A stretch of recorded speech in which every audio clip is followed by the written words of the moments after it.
What's up, guys? This is WTF, the show where we talk about everything that's on your mind. So let's walk. So obviously everybody's still talking about this PSG Barcelona game.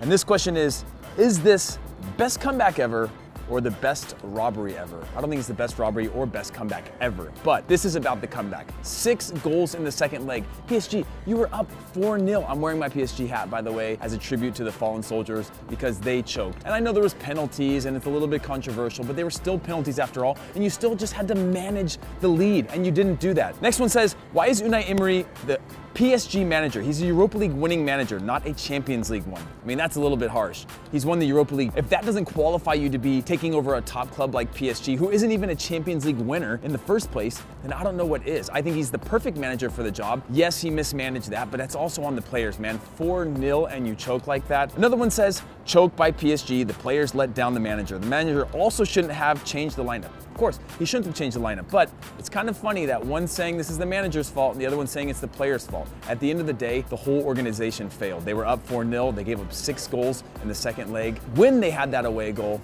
and that's all on them, man. And guys, I know I was wrong, okay?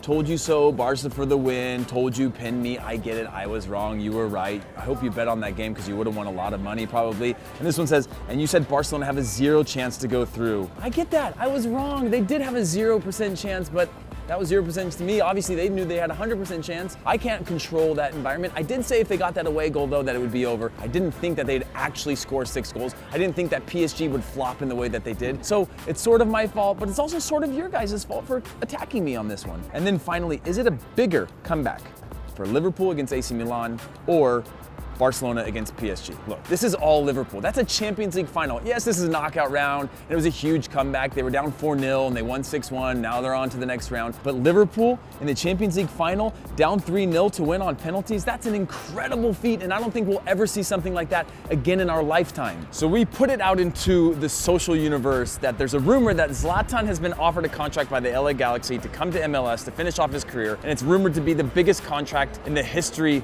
of Major League Soccer. And some of you guys are pretty passionate about how you feel. Some say that it's a terrible idea, some think it's a great idea. My opinion, I think he should come. The record right now is 27 goals held by Lassiter and Wondolowski in a season, and Wright Phillips. If Zlatan were to come, and this was the same thing at United, people were like, oh, it's a 1-year contract, he's past it, he can't score in the Premier League, he's not good enough. But the truth is, he's killing people in the Premier League. And people saying here, he's 35, but he's playing like he's 20, that's the truth. If he came to MLS, I do think he could break the record, and it might only take the first year. He is getting up there in age, and I've seen some incredible goal scorers come to MLS and they hit that wall. The wall hits everybody at some point in their career. I just hope that Zlatan does end up coming and he breaks that record and we can all just keep celebrating Zlatan. I did play in Sweden, so I know what I'm talking about.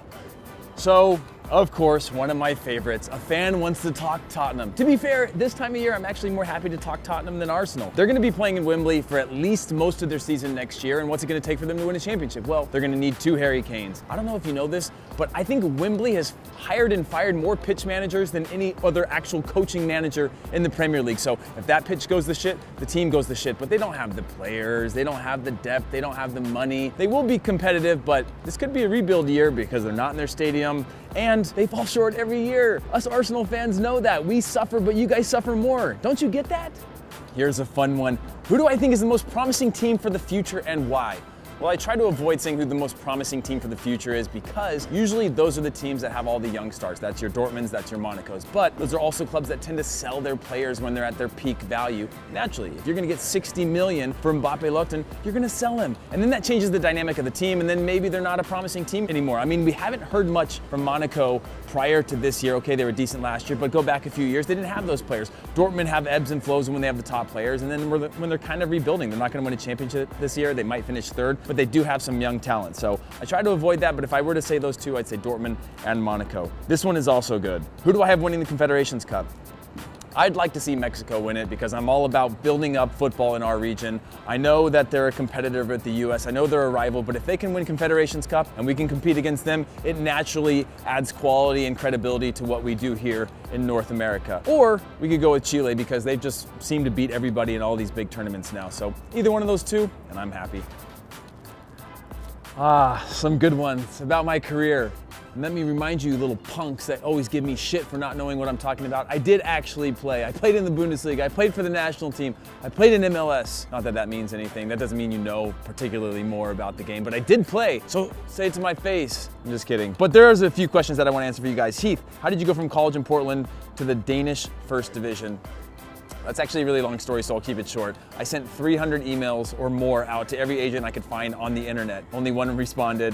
I got to Scotland. That guy was actually full of shit. He was a liar. He wasn't even an agent. He just claimed to be an agent. But somehow he got me connected to one in Denmark. I went to Denmark, trialed, had a lights out week where I played the best football, soccer of my career. Didn't end up signing the deal there, but came back 6 months later, signed the deal, and that was pretty much the story. Why did I retire so young? That's also a good question. The truth is, our careers all have a shelf life, and I know people regularly hate on me and say, if I could play, I would play it. I would ride this until the wheels fall off. And yeah, you're right, but the truth is there is life after football. And I knew what I wanted to do. I knew the industry I wanted to go into. Also, I was past my prime. I knew I wasn't gonna get back in the national team again. I wasn't enjoying football the same way that I once did, where my body was able to do what I wanted it to do all the time. So I made a choice. It was a pure business decision. Move on to the next thing. And now I get to talk to you guys on the internet every day. So why would I ever regret that, right? So guys, that's WTF. We had tons of submissions across all of our platforms, and keep them coming. And make sure that you hashtag WTF so we can know that you want to be on the show. And until next time, comment, like, and subscribe, and I'm gonna go get some coffee.